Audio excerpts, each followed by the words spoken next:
This can be, but clouds never last long in Thomas's life, and he's soon bustling about again, playing his part in the yard and on his very own branch line, of which he is extremely proud. James is a medium-sized engine. His 6 driving wheels are not as big as Gordon's and not as small as Thomas's. He has a fine scarlet coat and brass dome and likes to think of himself as a really splendid engine. This can occasionally lead to highfalutin ideas about the sort of work suitable for such a noble creature. Invariably, they land James in trouble. Percy is the junior member of the principal team of engines. He's a happy little chap who's normally quite happy puffing around the yard with no particular desire for adventure in the great world outside. He is always keen to oblige, a fact of which the other engines are apt to take advantage. Henry is a long, fast engine. He has a thoroughbred look, and, like all thoroughbreds, tends to be somewhat highly strung and prone to illness.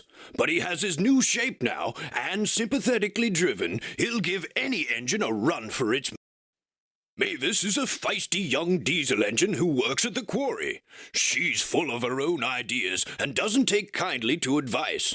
She has a lot to learn about trucks, but with Toby's help, she's learning to be a really useful engine.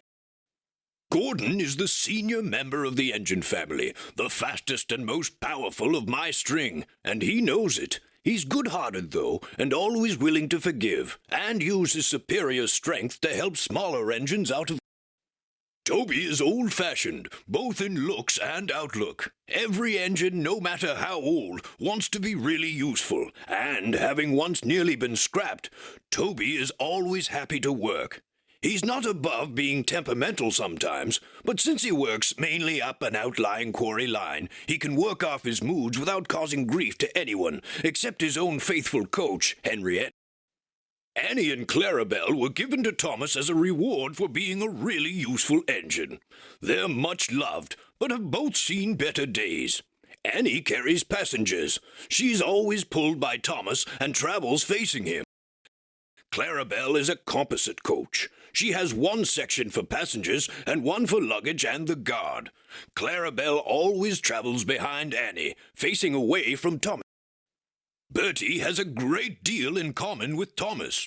Ever since their great race, they've been the firmest of friends. Bertie's strongest characteristic is his friendly grin and his readiness to help any engine prepared to admit that just sometimes roads have their uses as well as rail.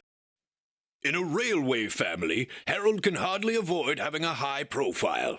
He brings a welcome spot of dash to the quiet landscape of Sodor whenever he appears, and even if the noise he makes is occasionally wearing, he is good-hearted, and the engines are always pleased to see him. Like all cranes, Cranky has a high and mighty attitude, which often annoys the engines. Cranky knows that if he ever gets too big for his crane hook, the engines have ways of getting back at him. However, Cranky enjoys teasing them because, he says, it makes for good working relationships. But don't ask Percy if he agrees.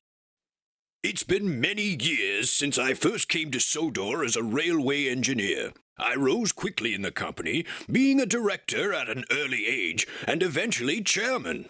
My imposing appearance, no less than my firm but kindly handling of both engines and staff, earned me the affectionate nickname of the Fat Director. Then, after nationalization, when I was awarded a knighthood for my services to the railway industry, I became Sir Topham Hatt, the Fat Controller.